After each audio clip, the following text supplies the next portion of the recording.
Hey, we're Whiskey Fancies. I'm Chris. And I'm Kara. What do we have today, Kara? We have Old Elk Straight Wheat. This particular one is aged 6 years, and it's a pick by our friends at Cypress Craft.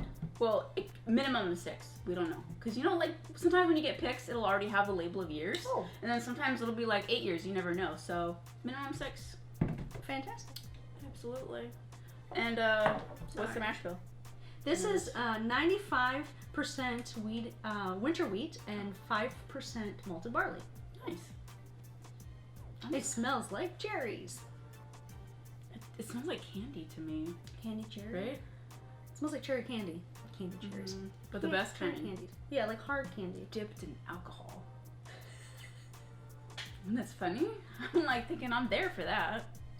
Not those formaldehyde ones. It smells really nice. It does. It has a softness to it, though, right? Like, it has a strong nose, but there's a softness to it. Oh, it's caramely, cherry, delicious. It is 116 proof. Oh. It is Does not smell that high proof. It does not. I was just about to say. I don't know how to describe it, but it is. So, I have to be careful nosing Maker's Mark cask strength. And it's a wheater. Mm-hmm.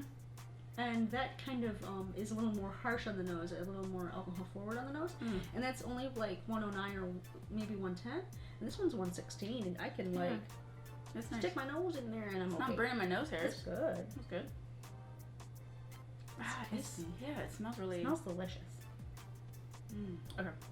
It did what I expected it to be. Had a creaminess. You have pepper on the back end? Yeah, I got pepper there. Yeah. Oh, it's gonna. But- I want to sneeze. Oh, okay. It's on the back end though. But on the front, it's got that soft floralness with a sweetness, but it's creamy. And I don't know if this is something with just general in wheat, but I find that when after the fact that I've tasted something and it has Winter wheat in a it. winter wheat in it, it almost has a creaminess to it. The texture is definitely creamier. I Right? agree. What was that one that we had? We found out it was winter wheat and it was super creamy. It was the old elk, but it was the bourbon. It was the wheated bourbon. It was the wheated bourbon. Okay. That was a honey barrel, though. That was straight up, like, just That's candy in a bottle. The first time I had this one, I had it with a wheated bourbon, and this came across as really peppery and really spicy, and I didn't quite care for it. But because I don't have that candy sweetness to compare to it, Yeah, it's fine. it's fine. Good. It's not overly peppery. So that just, whatever you drink before and after, whatever you eat when you're drinking bourbon will affect your palate, and it'll change the way you think about a whiskey. Would you agree? Oh, absolutely. Yeah. But sometimes This you is just really want to have a nice snack.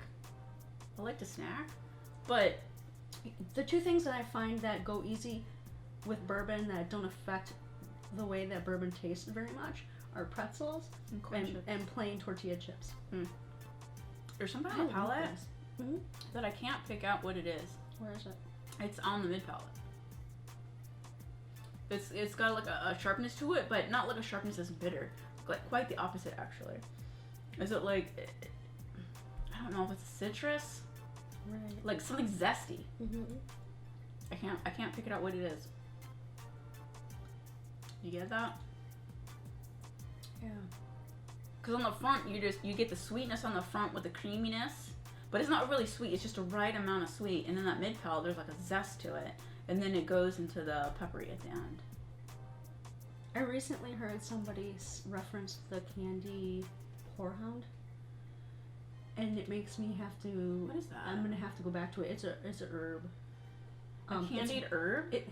It's That related. doesn't sound good. It's related to the sarsaparilla or root beer, the herbs that they use for that. Is it like in those old timey candy bags? Yes. So I wonder if that herbal sharpness is similar to what you're tasting. Do you know what I mean? Yeah. It's tricky to pull out notes that you haven't that you don't have reference for, or you haven't had a reference for too long. Mm-hmm. But it's almost like a herbal sweetness bite to it. There's a little bit. little sweet bite to it. A little bit. It's hard to nail down what that is. It almost has like, I know that it doesn't have any rye to it, but it kind of almost, if you told me that it did, I wouldn't be surprised. Does that make sense? Yeah, and I'm sorry. I think I got something in my eye. Oh no. Sorry. I'll keep drinking. I like this. I'm not gonna be shy to grab it from now on. I stayed away from it, to be honest, because I thought it was too peppery for me. That's really tasty. I like it. Yeah, or it just could have opened up. It could have been your palate before, that you had something, or it just opened up. I think it was. I liked it from the get-go. You did. So I wonder if my palate was influenced. Yeah, by because you thought it was super peppery, and I'm like, so peppery. It's not super peppery at all. But It's on the back end, but it's not overwhelming. But sometimes I'm very sensitive to peppery notes. I'm not sensitive. It's okay. Anyway, I'm impressed by this. I really enjoy it. It's good. So another solid pick by Cypress Craft. So I fancy this whiskey. I do too. Cheers.